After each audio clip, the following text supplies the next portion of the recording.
And joining us now is our weekly guest at this time, KT McFarland, Fox News national security analyst and host of FoxNews.com's DEFCON 3 show at 1 p.m. on Wednesdays. And KT McFarland, thanks. It's always wonderful to have you.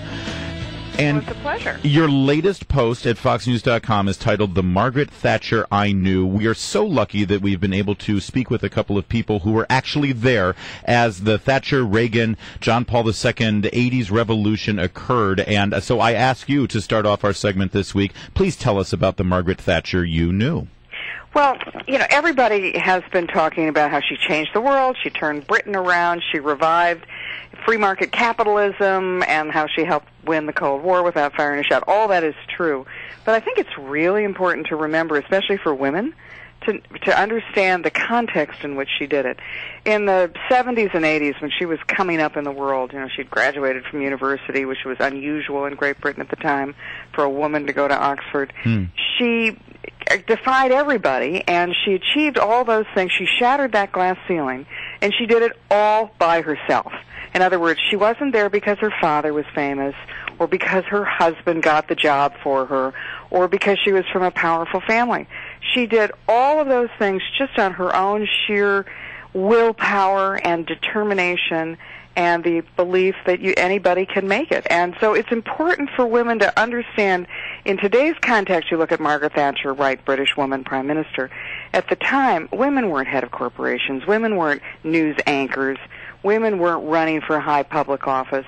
It was Margaret Thatcher, did it all by herself. And so I think she is owed even a more, a better crown because of how she did it and who she was to do it. And KT McFarland, really quickly, given that and given your respect for her, especially as a woman who broke the glass ceiling and really was a groundbreaker, were you surprised? Yeah, obviously she had her political opponents, but were you surprised how ugly some of the response was in her passing and in trying to trash her legacy? I guess I was, because most of the people who were doing the trashing, A, weren't alive, or B, were having a much better life because of the achievements of Margaret Thatcher. I mean, when I was running for the Senate in 2006, we were together, we were actually sat next to each other at Cap Weinberger's funeral. He had been Secretary of Defense, my boss, and her good friend. And she said to me, now, as a woman, here's what you've got to do. The men who are going to be running against you, you've got to really prepare better than they do. You've got to be, know the stuff better. And so she knew I'd gone to Oxford, she had gone to Oxford, so she said, write an Oxford essay on every topic. And then she looked at my dress, and she said, and whatever you do, always take 2 dresses to every television interview, because you never know if the first one is going to clash with the background. And that was just terrific advice. Some man would have leaned over and said, let me tell you about my prospect, my feelings and theory about how to reform the economy. Margaret Thatcher gave me really practical advice. That's awesome. That's a great story. I need to turn to North Korea, because the North Koreans may launch a missile today. What does it mean? Should we be concerned? What is your current take on the situation on the Korean Peninsula? I think a couple of things. One, at the end of the day, we're all going to look back at this when the crisis is over, and guess who really will have won? And that's the North Koreans. They will have nuclear weapons. So despite the fact that the Clinton administration, Bush administration, Obama administration all said North Korea is never going to be allowed to have nukes, well, North Korea's got nukes. And the one country that's really watching this is Iran, and they're saying, gee, if the world can't stop the pipsqueak in North Korea from getting nuclear weapons, nobody's going to stop us. So I think that within a decade, you're going to see North Korea, Iran be nuclear weapons states. The countries around them also feel they need nuclear weapons, and a very different world. So the world that President Obama talks about, world rid of nuclear weapons, disarmed, is in fact going in exactly the opposite direction. Sort of picking up on that, I mean, we understand that the plan in dealing with the North Koreans during these war games with the South was signed off on at the highest levels, that there was a playbook in place, and then they realized, maybe we've pushed this thing a little too far. Maybe we came on a little too strong. Let's dial it back. And there were all these stories to say, let's dial it back, let's dial it back. What concerns me is that seems, I would think, to embolden North Korea. When you're look, we stood tough and they backed down, and that's got to be noted. That is the problem, because right now you want to avoid a crisis, and in previous years when we should have dialed up, we dialed down. And And, look, I do think that North Korea is probably going to shoot something off, some kind of test missile. The question will be, do we shoot it down? Now, if it's just a test, no, we won't shoot it down. We haven't before, we won't now. We probably shouldn't.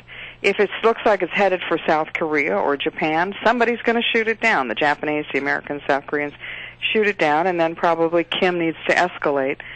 And you could have an escalation that nobody wants to get into a fight. Nobody wants this war. Gosh, not that North Korea. Nobody wants it, but you could trip into it. But bear with me for a minute, KT, because I guess my larger point is once we dialed up, and then we make a decision, now we have to very publicly dial back down. My concern is that it emboldens North Korea and, by extension, the Iranians who are watching this thing very closely. Yeah, no, you're absolutely right in that regard. We look like, we look like this is one big, looking each other eye to eye, and we're blinking first. Yeah. But on the other hand, who wants a conflict? I think there is a silver lining in this big, stupid crisis, and that's the fact that the Chinese have to be looking at this situation. In fact, have given indications in the last couple of weeks that this gotten out of control. I think in the past they've been very happy to have the North Koreans poke their finger in everybody's eye because it keeps the United States, South Korea, Japan all kind of off balance.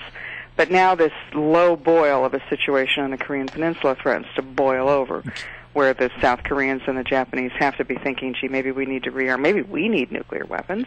And then at the same time, if the Kim regime collapses, it's bad for China because you have hundreds of thousands of hungry, poor, and unskilled workers rushing across the Yalu River from North Korea into China.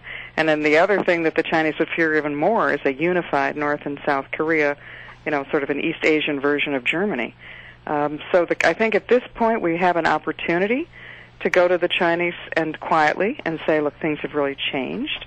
Maybe we can start taking baby steps, but how do we make sure that next year, when the annual, springtime North Korean military crisis happens, that it doesn't get any worse? Because you got a guy now with nuclear weapons on his hands. All right, Katie McFarland, always great to have you. Look forward to talking to you next week. She's the Fox News national security analyst and host of FoxNews.com's DEF CON 3 show at 1 p.m. on Wednesdays, live.foxnews.com. KT McFarland. It's 7:40.